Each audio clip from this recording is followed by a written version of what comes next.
Okay, we only have about 180 seconds. It was a 3-minute test. So I'm going to reject those areas I have highlighted.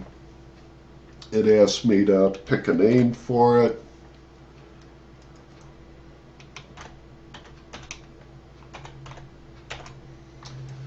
We'll okay that.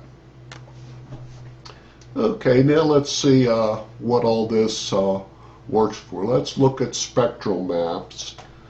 The default is to sample 15% of the data, which I presume is adequate. They start out looking at 6, 10, and 22.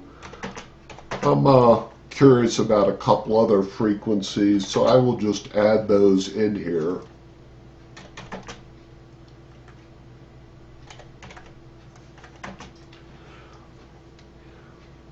And we okay that.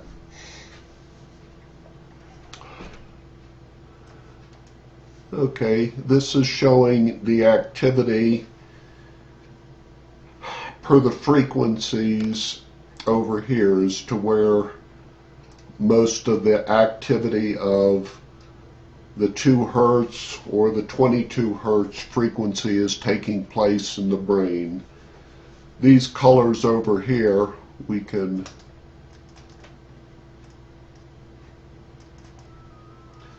blow this up and make it a little larger. Apparently when I hit just one of the lines, it goes right to that line. I think, though, I'm not sure what the correlation is. I think red is AF3 or 1, but not sure of the exact color order of all those. You can also take and click one of these to make this larger, blow this up to see it in more detail. I like to save these, so I'm going to go Save As. It tries to save it as a MATLAB figure. Not being too familiar, not having standalone MATLAB, I'm going to suggest JPG.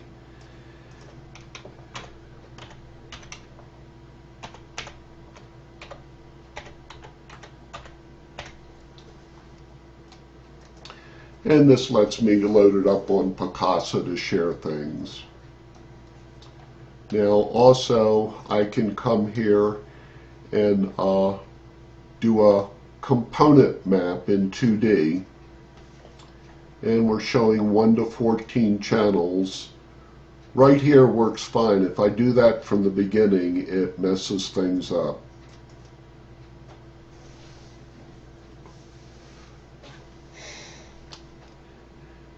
And here are the 14 components. I'm assuming they're relating this to the location of the sensors and how the various intensity goes there, but I don't fully understand this other than these are some neat looking pictures and obviously have a lot to understand here.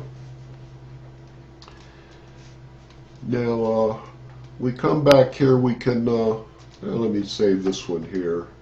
I'll save as.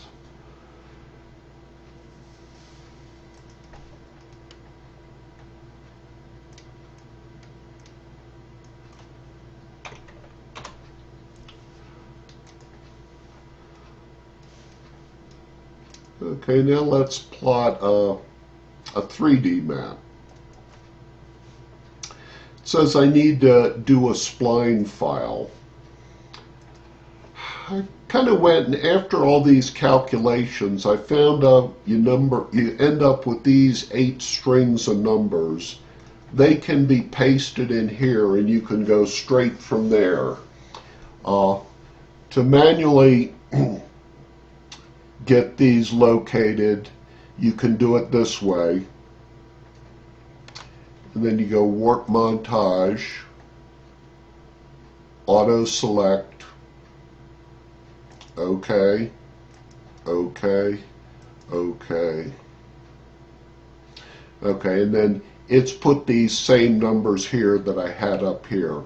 So you can approach that either way you like. We're still looking at channels 1 through 14.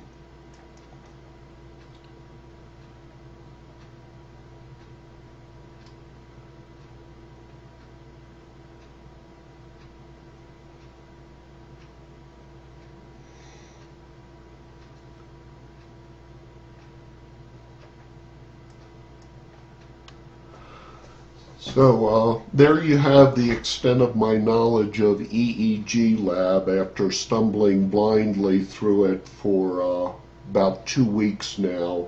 Some of the hurdles I've overcome. I'm sure there's many of you out there with vast or far greater experience in this that could give me a lot of pointers, and I would love any feedback or help I could get. Thank you very much.